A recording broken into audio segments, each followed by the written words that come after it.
Irmãos, eu aproveitei essa quarta-feira, que é um culto de estudo, e já faz alguns dias que eu estou bolando esse estudo aqui, e hoje a gente vai falar sobre alguns acontecimentos que estão acontecendo no mundo. Então, a gente vai falar sobre Israel e algumas profecias. Só que eu dividi em 2 capítulos. A gente vai estar falando no começo sobre Israel e algumas profecias, e no segundo momento, no segundo capítulo, a gente vai falar o nosso papel, o papel da nossa igreja nesse cenário como um todo. Vamos, primeiramente, abrir a Bíblia nossa em Marcos 13, 7.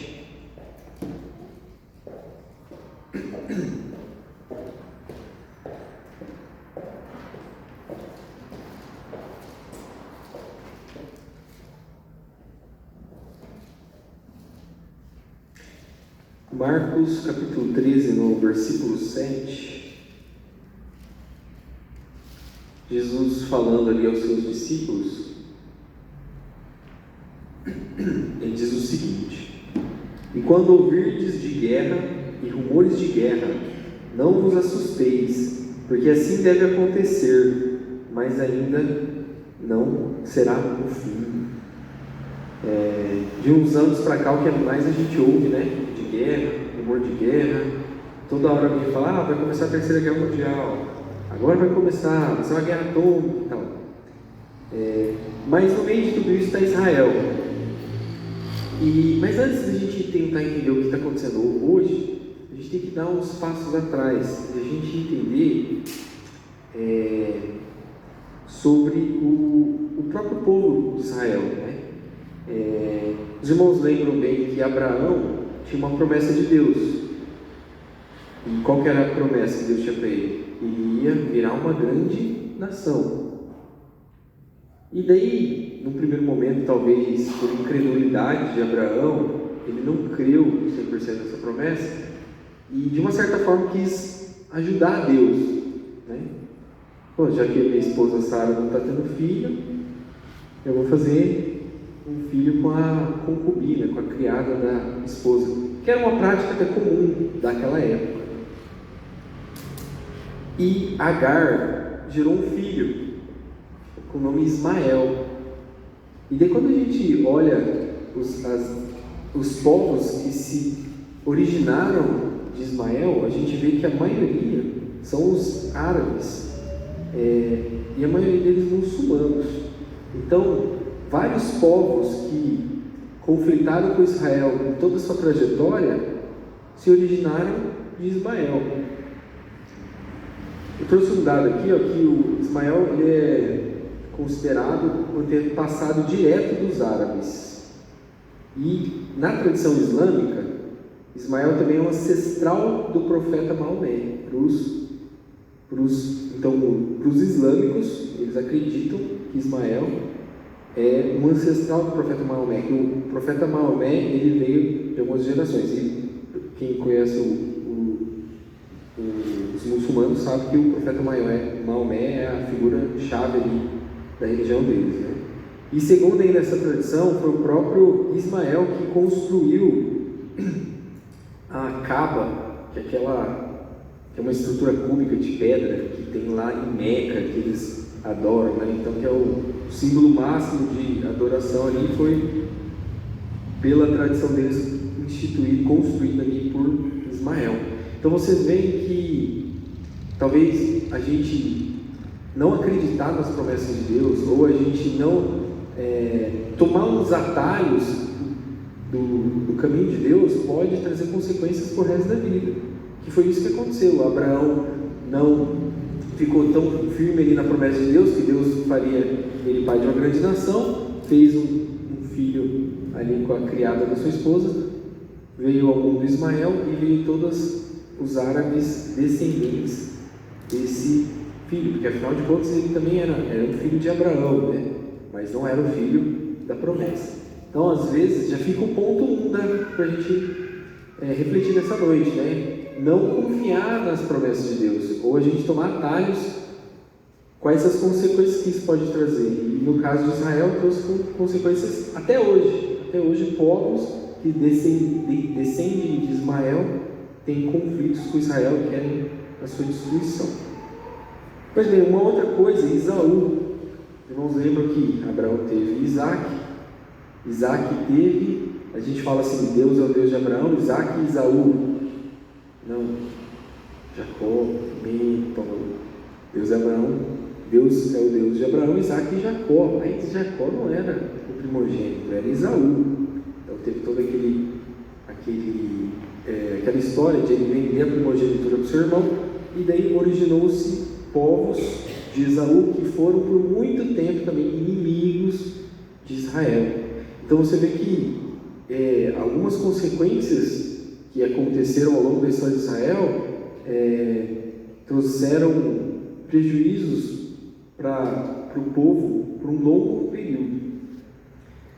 Então, só quis fazer essa breve introdução da questão da formação do povo para falar do conflito hoje. Eu sei que às vezes a gente não tem tempo de ver televisão, mas volta e meia vê um lance lá, o que está acontecendo, um míssil caindo aqui, um míssil caindo ali, o que está acontecendo lá em Israel? Pois bem, eu trouxe aqui um breve resumo. Israel está guerreando contra o Irã, então iniciou dia 13 de junho agora, uma escalada significativa nas tensões regionais, porque Israel lançou uma ofensiva aérea maciça, denominada Leão em Ascensão, e atingiu 100 alvos do Irã com míssil. Segundo Israel, basicamente ele estava atingindo estruturas militares do Irã e uma possível estrutura que estaria fazendo uma bomba atômica, né? Então, Israel usou esse discurso para atacar o Irã. Em resposta, o Irã disparou mais de 150 mísseis balísticos e mais de 100 drones contra Israel. Essa informação que eu trouxe é até antes de ontem, porque hoje eu sei que teve mais conflito ali, teve mais troca de mísseis. Então, até então, na época que eu tinha feito esse levantamento, tinha 24 mortes em Israel e mais de 220 mortos no Irã. Mas por que nessa noite a gente está falando de Israel? Qual que é a importância de Israel? A gente vai demonstrar aqui hoje que Israel ele continua sendo o relógio profético de Deus. Muitas profecias do fim do tempo têm que acontecer em Israel. E é nosso dever como igreja estar atento a esses sinais, porque isso aí vai impactar diretamente na vida do nosso Messias, na vida de Cristo, levar a sua igreja. Então, vamos continuar com a Bíblia aberta, irmãos. Vamos precisar da ajuda de vocês. Lá em Zacarias,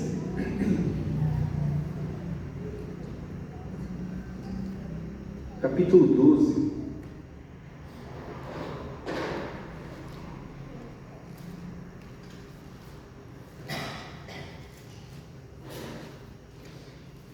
Zacarias capítulo 12, versículo 2, diz o seguinte: Eu vou fazer com que Jerusalém seja como um copo de vinho para todos os povos vizinhos.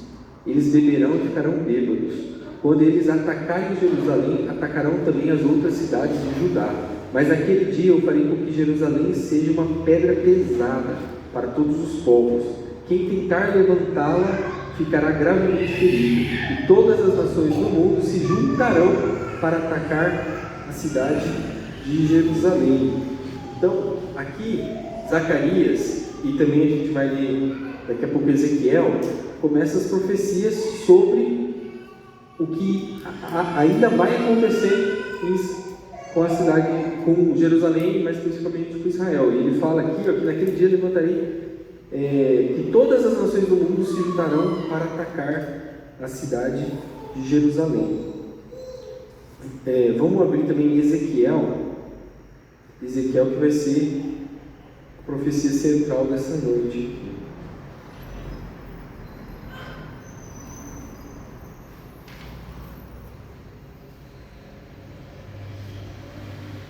Ezequiel 36.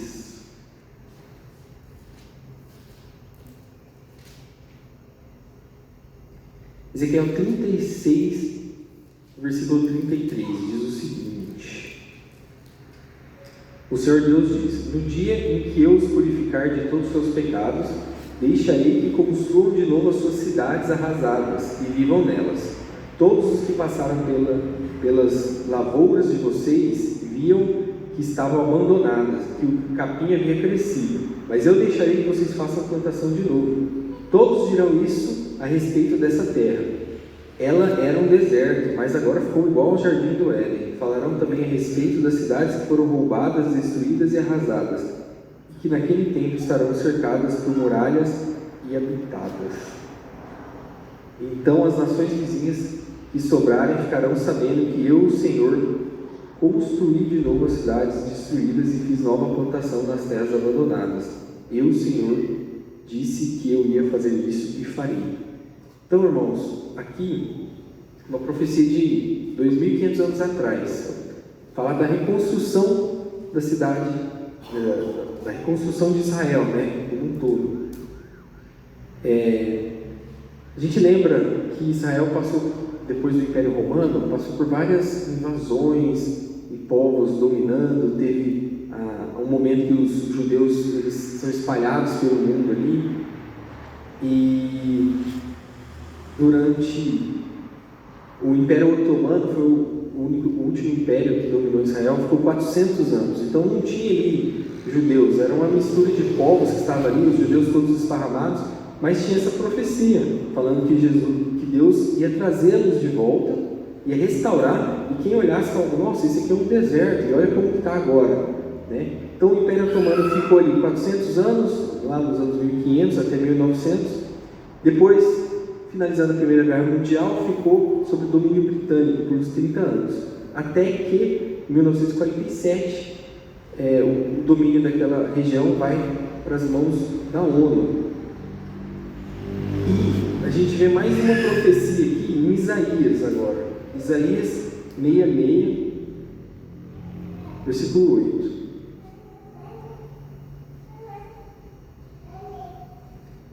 Isaías 66, 8.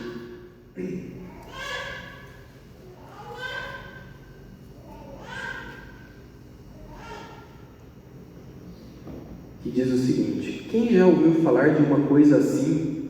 Quem já ouviu isso acontecer? Pois será que um país pode nascer em um dia só? Uma nação aparece assim num instante? Olha que importante essa profecia aqui. Quando Isaías fala: será que um país, uma nação pode surgir num único dia? E foi exatamente isso que aconteceu em 1947, 14 de maio, quando a ONU decretou e criou o Estado de Israel.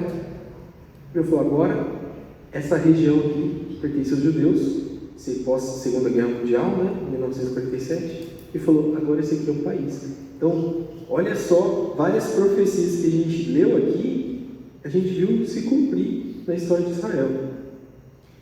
Então, agora a gente vai para a profecia de Ezequiel 38.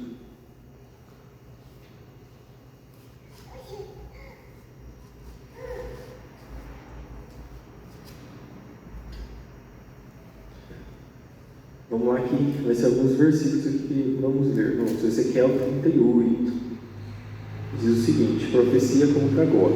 O Senhor me disse o seguinte: homem mortal, agora fale contra Gog, o principal governante das nações de Meseque e Tubal, na terra de Magog. Profetiza contra ele, diga que eu, Senhor Deus, estou contra ele. Eu farei dar meia volta, porei uma argola em seu nariz e arrastarei junto com ele suas tropas de longe, com seus cavalos e seus cavaleiros fardados. O seu exército é enorme, e cada soldado carrega um escudo, está armado com espada.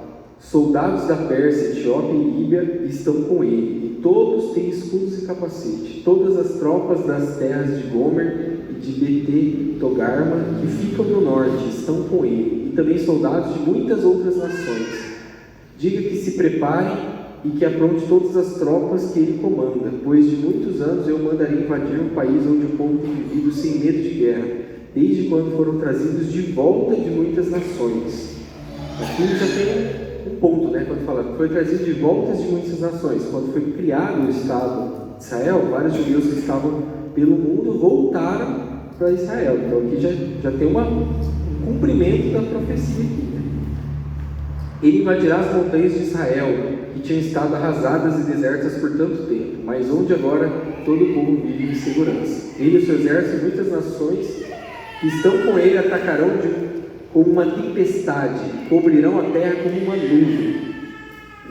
O que o Senhor Deus diz a Gog é isso: quando chegar naquela hora, você começará a fazer um plano perverso. Você resolverá invadir um país desarmado onde o povo vive calmo e seguro, em cidades sem muralhas e sem defesas.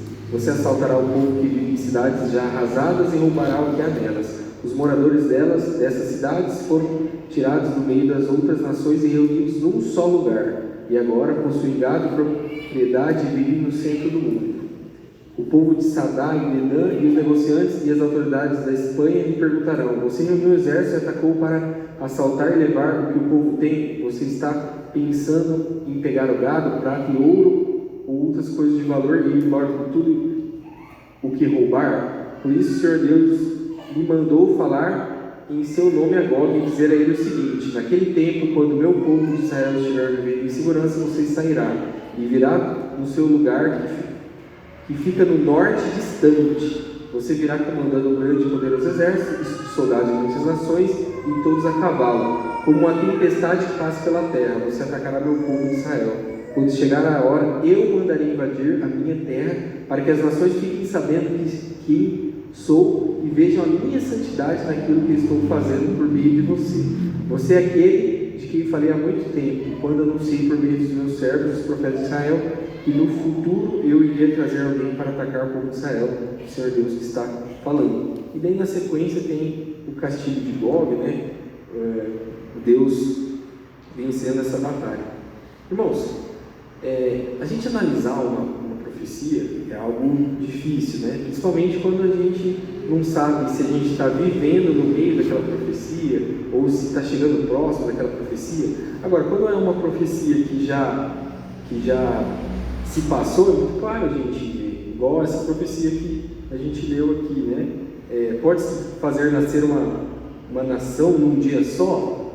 A gente remete ao dia 14 de maio de 1948, quando criou o Estado de Israel. Então a gente entende. Quando a gente lê lá, por exemplo, em Isaías 6, um menino nasceu, um filho se nos deu, seu nome será maravilhoso, conselheiro, pai da eternidade, será o príncipe. Quem que a gente imagina que é esse? Jesus. É muito fácil a gente entender isso, porque é uma profecia que já se cumpriu. Então, quando a gente analisa uma profecia já cumprida, é muito mais simples a gente entender do que está se tratando. Agora, essa profecia aqui, ela tem algumas interpretações. Então, vários estudiosos, historiadores, interpretam de várias formas, mas a gente vai saber ao final mesmo quando ela se cumprir. Mas eu trouxe uma das interpretações dessa profecia. Lembrando que é uma profecia de 2.500 anos atrás, né? Diz o seguinte, e Ezequiel, ele está aqui, nessa profecia que a gente leu, ele está profetizando que vai ter uma coalizão de nações que vai atacar Israel. E daí ele fala desse Gog, né? Gog, aqui possivelmente uma liderança, que vai liderar todo esse povo, né? Então, possivelmente é uma pessoa. A gente imagina que possa ser uma pessoa com muita influência, um presidente de uma nação. Ele vai liderar esse ataque e ele vem da terra de Magog. Todas essas regiões, elas são ligadas ao norte, como a profecia mesmo fala, que virá do norte.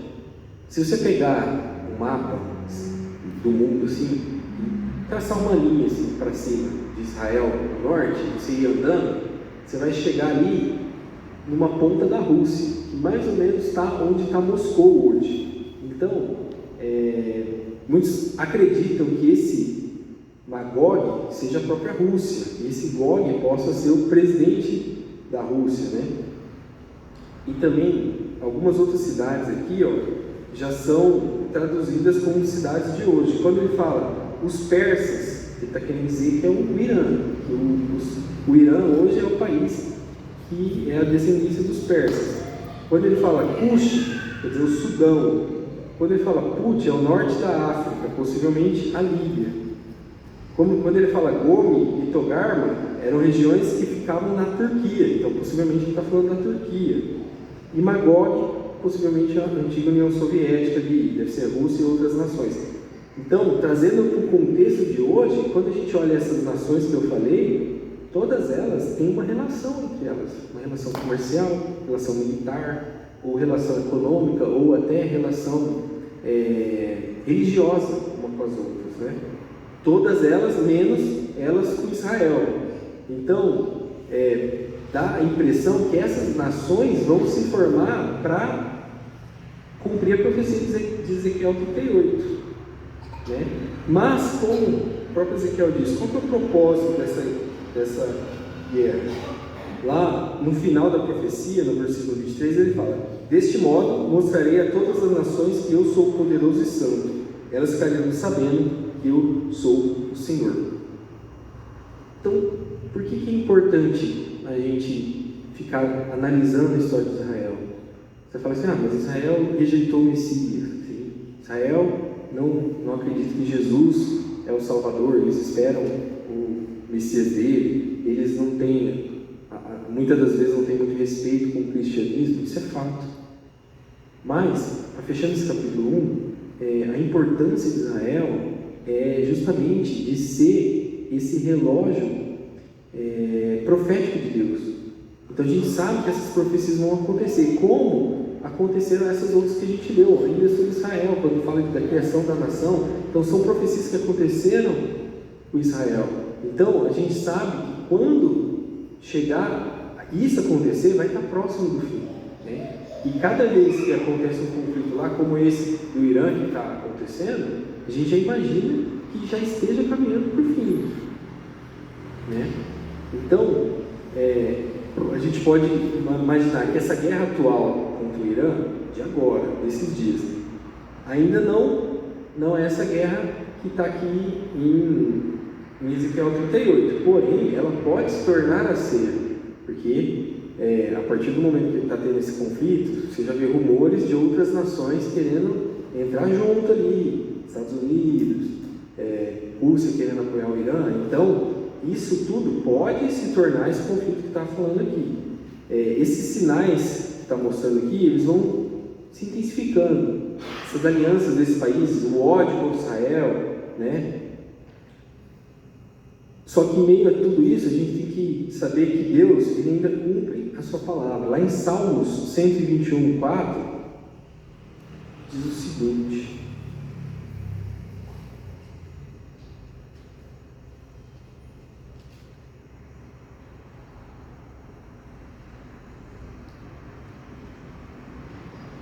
o protetor do povo de Israel nunca dorme nem cochila. Então Deus, ele ainda guarda firmemente a nação de Israel. E também ele diz: então sabereis que eu sou o Senhor vosso Deus, desde que eu habito em Sião, o meu monte santo. Isso é lá em Joel 3,17, falando que Deus habita em Sião, o meu monte santo. Ele chama o monte de santo. Então Deus, ele habita naquele lugar. Deus, ele está ali com Israel. E quando a gente vê tudo isso, a gente passa a analisar que o retorno de Cristo, ele não é mais uma ideia distante. Desde que você era criança, você ouviu falar: Cristo está voltando, Cristo está voltando. Só que esses sinais, eles, junto com essas profecias, eles vão demonstrando que é uma realidade iminente. E Cristo está vindo de fato. Então, esse propósito das profecias não é causar medo, não é causar pânico, mas é para causar o quê? Um despertamento espiritual. É para a gente redobrar a nossa atenção. É para a gente se arrepender enquanto há tempo. Quem lembra da parábola das virgens? As virgens prudentes, elas estavam a todo momento, elas não sabiam quando o noivo ia vir, mas elas estavam a todo momento preparadas. E assim que a gente tem que ser. Ainda mais agora, vendo que está intensificando os sinais, vendo que tudo está acontecendo para culminar na volta de Cristo. Então, a gente tem que redobrar ainda mais a nossa atenção. A gente tem que se arrepender dos maus caminhos. A gente tem que buscar a santidade e buscar essa vigilância. Estar sempre pronto, né? Em Isaías 55, 6 diz: buscai ao Senhor enquanto se se pode achar. Invocar enquanto está perto. Então, enquanto o Senhor está disponível, você tem que correr para buscá-lo. Viva como se espera pelo noivo, igual a gente falou das virgens, né? Não sabemos quando vai vir, mas esses sinais demonstram que está mais próximo do que nunca. E agora, o capítulo 2 que eu separei, e assim, agora a gente viu tudo, vimos um pouco ali do histórico de Israel, vimos o conflito que está acontecendo, vimos essas profecias, mas agora trazendo para nós, que é qual que é o papel da igreja, qual que é o meu papel, o seu papel nesse momento, ou nesses finais dos tempos, é assim que a gente pode chamar os tempos que a gente vive, que é os finais dos tempos mesmo, né? Então, o primeiro ponto aqui, o tempo é urgente, vivemos os últimos dias. Eu trouxe aqui 2 Timóteo 3, que diz o seguinte, 2 Timóteo 3:1: serão cruéis e odiarão o que é bom, trairão os amigos, serão imprudentes e cheios de si, e amarão os prazeres em vez de amar a Deus. Serão religiosas apenas na aparência, mas rejeitarão o poder capaz de lhe dar a verdadeira devoção. Quando a gente lê isso aqui, tem alguma semelhança com a sociedade que a gente vive hoje? Serão imprudentes, cheios de si, cruéis, odiarão uns aos outros. Serão religiosos na aparência, né? Que o pastor fala às vezes aqui de apostasia, né? A gente tornar o hábito de vir na igreja só um hábito, porque você já está acostumado, né? Quem que, por exemplo, dirige para o trabalho todo dia? Você já se pegou, você dirigiu o seu carro e num momento você não lembrar se você passou num radar, se você reduziu a velocidade, você não lembrar que você reduziu para passar no quebra-mola, mas você fez isso automaticamente. Você reduziu, passou no quebra-mola, você reduziu na lombada.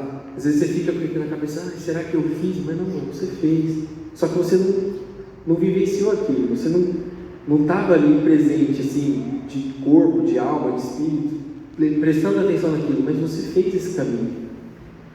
E às vezes, o vir na igreja também é isso. Às vezes eu tenho que ir na igreja. Por quê? Porque é domingo. Domingo é o dia que eu vou na igreja. Eu tenho que ir lá, eu tenho que sentar, tenho que cantar, tenho que ouvir a palavra e tenho que vir embora para começar a minha semana. Por isso que eu tenho que ir na igreja. Porque se eu não for na igreja, minha semana fica incompleta ali, parece que eu esqueci de fazer um compromisso, fazer algo. Então às vezes a gente está fazendo tudo isso no automático, a gente está frio por dentro. A gente não está buscando verdadeiramente o Senhor da forma que Ele espera, ou da forma que nós deveríamos buscá-lo. A Bíblia fala também que nos fins dos tempos, por aumentar a iniquidade, o amor de muitos se esfriará. E hoje a gente vê em tudo, irmãos. A gente vê na relação com o próximo, na relação com o vizinho, a gente vê num político que desvia dinheiro, que era para ir para a saúde, você vê que não tem mais nenhum tipo de amor mesmo. As pessoas pensam só em si mesmas. Então, o mundo, ele se move rumo a esse cumprimento profético final, o aumento da iniquidade e o esfriamento do amor.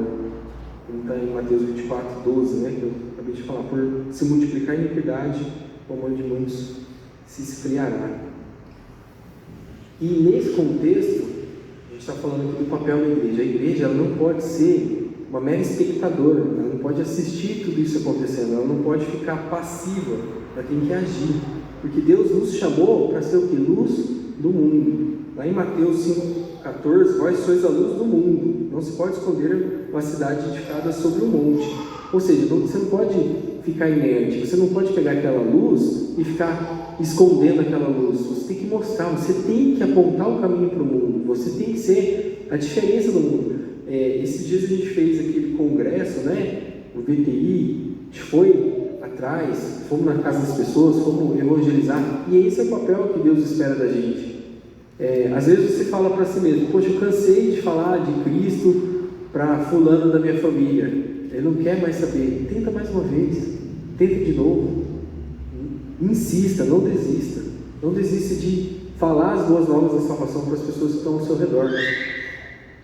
A gente estava aqui na IPP, daí teve até um comentário assim, uma pessoa trouxe ali um testemunho falando assim: porque lá no meu serviço, meu chefe, ele gosta de falar de Cristo, né? Só que às vezes parece que assim, ele vai lá, fala, insiste, dá livre, parece que a pessoa não quer nada, daí às vezes ele quer desistir. Eu falei: então, mas ele está fazendo o papel certo, ele está indo atrás, ele está tentando. E a gente? Às vezes a gente não está tentando, às vezes numa primeira oportunidade a gente já desistiu.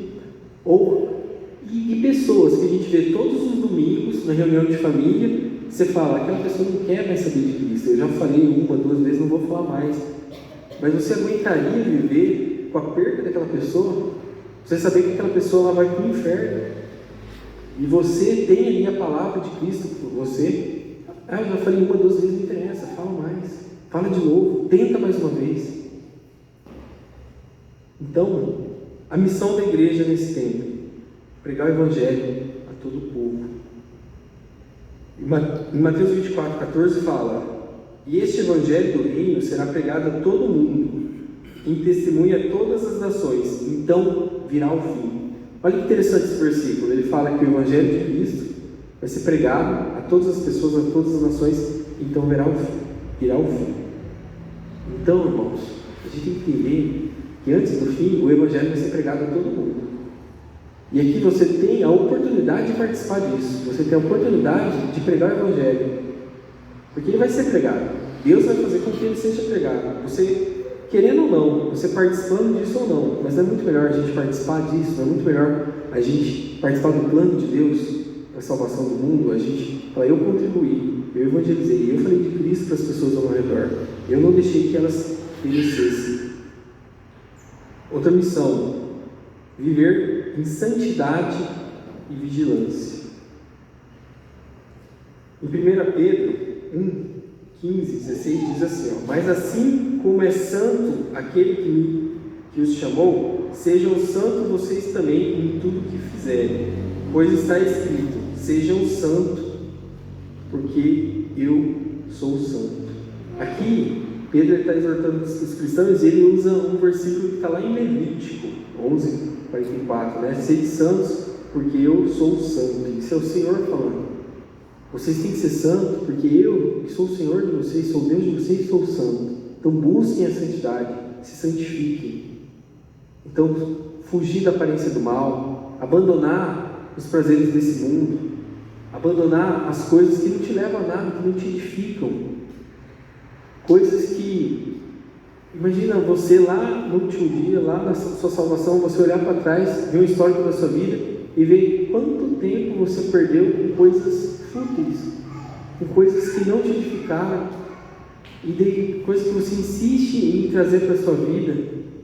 Imagina você lá no futuro olhando para você agora e podendo dar essa dica, falando: abandona isso aí, rapaz, sim, não está te ajudando em nada, não vai te ajudar em nada na sua salvação. E a vigilância, né? A noiva de Cristo deve estar pronta. Esse despertar espiritual é necessário. A gente tem que entender que a qualquer momento Cristo vai vir nos buscar. E a gente tem que estar preparado como as noivas que subiram, e não como as outras que foram rejeitadas pelo Senhor. E o terceiro ponto aqui: interceder por Israel e pela nação. Lá no Salmo 122 fala assim: orai pela paz em Jerusalém, prosperarão aqueles que te amam. Então, várias vezes o Senhor fala para algumas das pessoas que estavam à frente do povo de Israel, fala assim: eu vou te abençoar quem te abençoar, eu vou te amaldiçoar quem te amaldiçoar. Mesmo a gente sabendo que Israel não aceita Jesus Cristo como Messias, mesmo a gente sabendo que tem algumas divergências contra os cristãos, a gente tem que orar por Israel, porque Deus tem um plano para Israel. A gente tem que colocar eles nas nossas orações, porque, igual eu falei, o relógio profético de Deus passa por Israel. E se a gente quiser ser abençoado, como a própria palavra diz, Ele vai abençoar quem abençoar Israel. Então a gente tem que fazer essas orações de bênção. Independente se eles não aceitam Jesus Cristo, independente se blasfemam contra o nosso Senhor, mas é nosso papel bíblico de orar pela paz em Jerusalém. E também, por que não, orar para que muitos deles reconheçam Jesus como o Messias. E não temer, mas esperar pela esperança. Às vezes, essa palavras de fim do mundo, assim, vai trazendo um medo na gente, né? Vai tudo se acabar e tal. Mas se a gente para pensar, o nosso objetivo aqui enquanto cristão não é fazer de tudo para buscar a vida eterna? É fazer de tudo para morar no reino de Deus? Então, o fim do mundo, ele passa a ser uma esperança da gente ir para essa nova vida com Cristo, uma esperança da gente ir no céu morar com Ele, onde não haverá choro, não haverá dor. Então, esse fim do mundo, ele tem que ser celebrado com esperança, e não com temor, não com medo, né? Lá em 1 Tessalonicenses 5, versículo 4, diz o seguinte: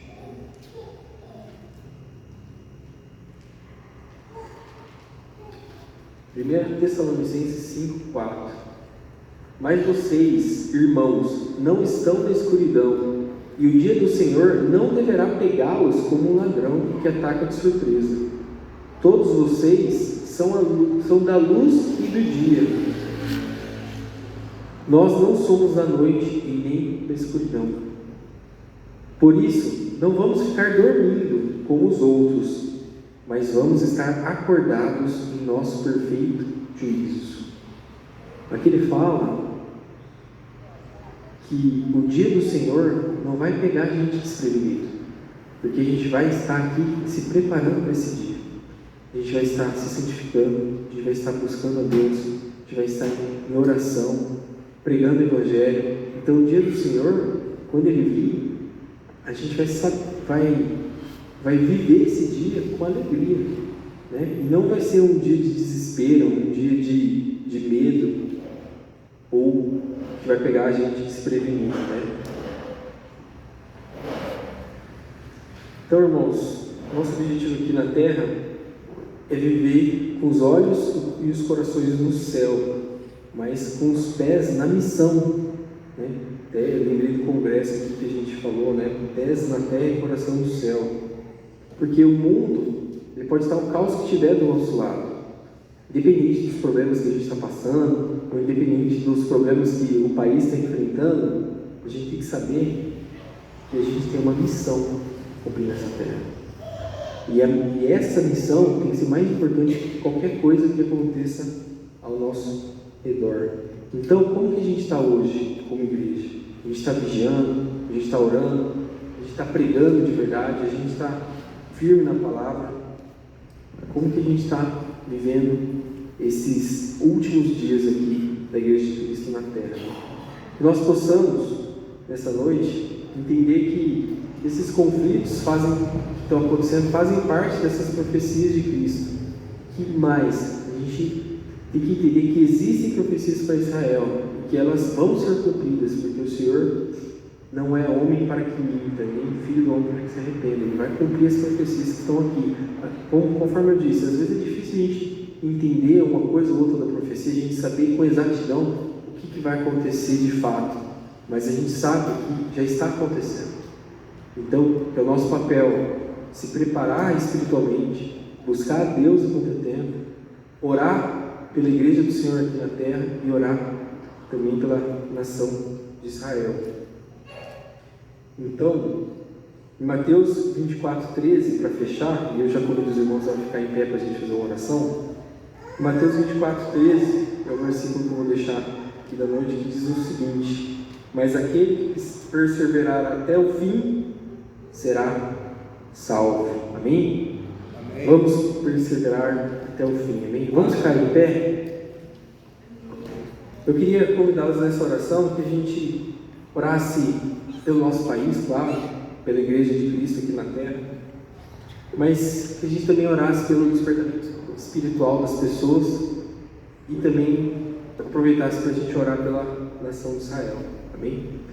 Senhor, nosso Deus, nosso Pai, graças te damos, Pai, pela oportunidade de estarmos aqui, Senhor, na sua casa, para louvar e engrandecer o seu nome, para falar da sua palavra, Pai, sem nenhum constrangimento, sem nenhum impedimento.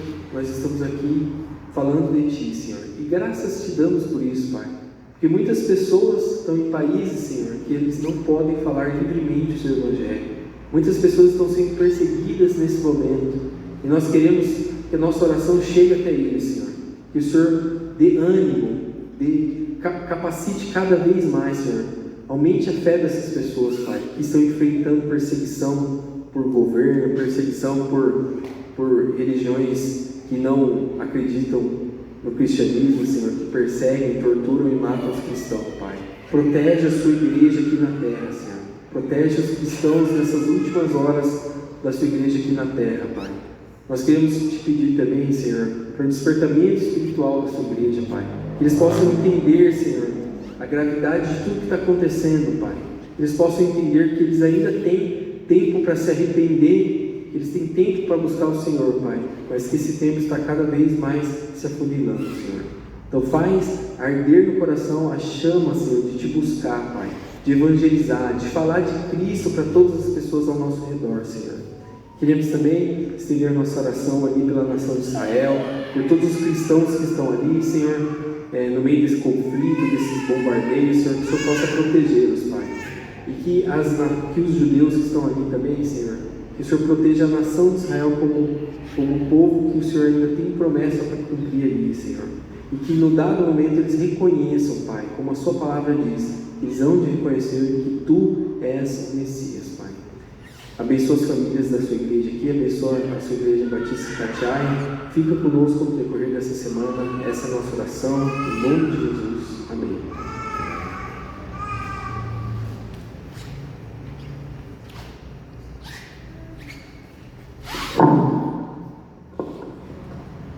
Antes de eu estar orando, eu quero fazer um comentário sobre esse estudo que o Rodrigo fez, porque eu e minha esposa estávamos conversando sobre isso, e muito do que o Rodrigo falou, eu já tinha estudado, estava comentando com ele. Ela falou: nossa, por que você não dá um estudo sobre isso na igreja, né? Aí o Rodrigo veio e deu um estudo, né? Mas eu tenho acompanhado, porque eu gosto dessas situações, e ontem, pela CNN, eu vi uma entrevista, 3 jornalistas da CNN entrevistaram um major do exército israelense, e ele fala português assim, fluentemente, né? E eles perguntaram para ele, para esse major, né, o porquê que eles começaram esses ataques ao Irã e tudo mais, e ele disse o seguinte, ele disse: nós não tínhamos alternativa. Falou: o ódio dos iranianos contra nós judeus é maior do que o seu amor pelo seu próprio povo. Ele falou assim: nós hoje temos o Domo de Ferro, que é um sistema antimísseis que eles projetaram para proteger a nação de Israel. Ele falou: é um dos sistemas mais modernos do mundo, mais avançado do mundo, mas nós colocamos aqui para proteger o nosso povo, porque nós somos um povo de guerra, e nós temos consciência que nós somos perseguidos por nações muito maiores que nós. E ele disse: nós temos um sistema de inteligência muito eficiente, nós sabemos das coisas muito antes dos nossos inimigos desenvolverem os seus planos. Nós já temos o conhecimento antecipado. Ele disse: chegou ao nosso conhecimento que o Irã estaria produzindo 15 bombas atômicas através do urânio, do enriquecimento do urânio, e o objetivo central ao produzir essas bombas era o extermínio total da nação de Israel. E ele falou assim para os repórteres: se você estivesse no meu lugar e soubesse que tem uma nação cuja a extensão territorial deles é 75 vezes maior do que a extensão territorial do seu país, que tem 22 mil quilômetros quadrados. Ele falou que o território de Israel dá 22 mil quilômetros quadrados, que é o tamanho do estado de Sergipe aqui no Brasil.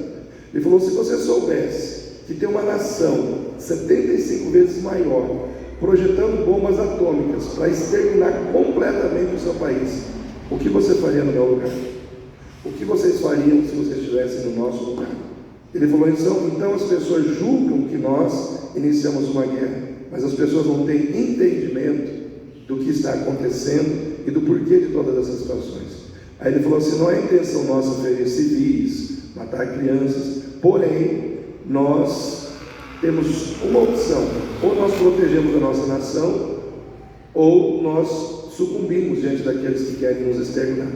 Então ele falou assim, nós, como judeus, somos um povo que nos preparamos, nós não podemos nos dar ao luxo de relaxarmos em relação a essas questões.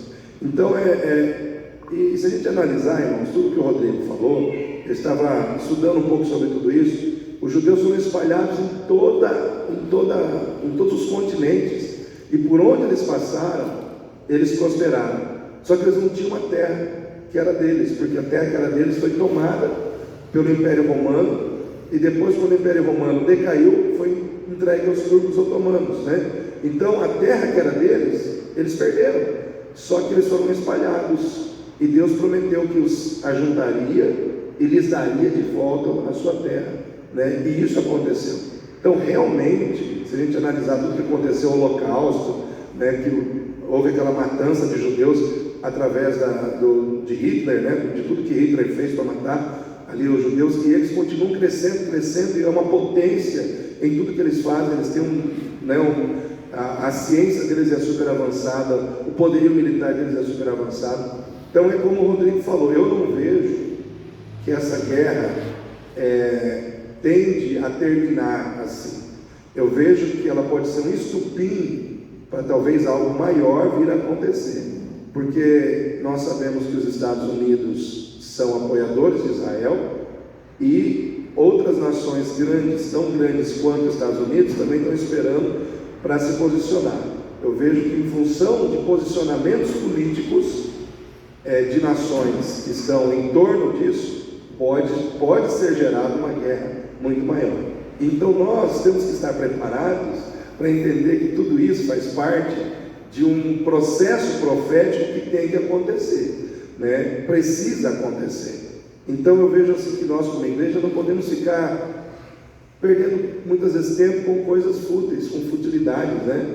E a gente muitas vezes parece que desatento a tudo que está acontecendo. Parece que a gente está vivendo assim com um olhar míope, onde a gente está olhando assim, a visão nossa está muito curtinha, a gente não consegue ver as grandes coisas que estão acontecendo à nossa volta como sinais de Deus para a nossa vida, dizendo, é hora de despertar, é hora de buscar, é hora de estar na minha presença, é hora de fazer a minha vontade.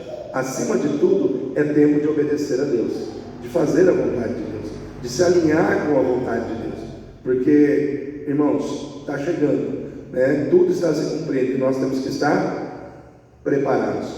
O Senhor Jesus virá como um ladrão para quem não está preparado. Para quem que ele virá como ladrão e pegará de surpresa? Para os que não estão preparados. Mas para quem está preparado, a volta dele será maravilhosa, porque vai pegar aqueles que estão se preparando, estão se preparando. Então não vai ser como um ladrão, vai chegar como um noivo que vem para levar a noiva. Eu pergunto, você quer ser noiva, ou você quer ser um daqueles que vai ser surpreendido com a volta de Jesus, né?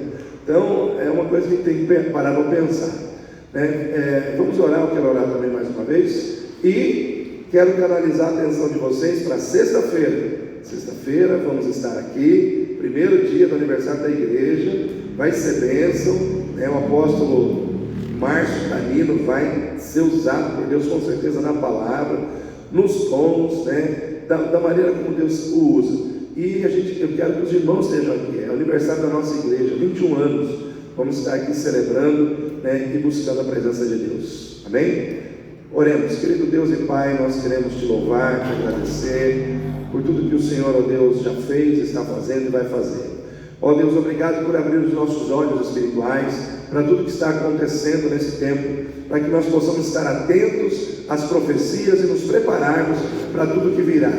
Ó Deus, para tudo que virá e que culminará com a volta do Senhor Jesus. mas até chegar a volta do Messias, do Senhor Jesus, ó Deus, terá que aparecer o anticristo, terá que acontecer muitas coisas ainda. Por isso, meu Pai, nós precisamos estar atentos e preparados. Deus, oramos pela paz em Jerusalém, como diz a tua palavra, oramos por Jerusalém, pela paz da cidade, ó Deus, de Jerusalém. Ó Deus, que o Senhor estenda a tua mão de poder sobre aquele lugar. Oramos, meu Pai, pelas nossas vidas, pelas nossas casas, e colocamos a tua igreja em tuas mãos. Peço, meu Pai, que o Senhor arrebanha as tuas ovelhas, que o Senhor arrebanhe o teu povo nesse final de semana, para que a tua igreja esteja aqui, ó Deus, sexta, sábado, domingo, ó Deus, para que todos nós possamos ser ministrados pelo Senhor, através das pessoas que o Senhor levantou para falar aos nossos corações, dentro da temática escolhida para esse ano, que está relacionada aos traumas familiares. Deus, quantas pessoas estão na igreja vivenciando ainda traumas familiares, situações que aconteceram lá no passado, mas que ainda estão vivas no presente de muitas pessoas, e elas não conseguem avançar, porque não deixaram os traumas para trás.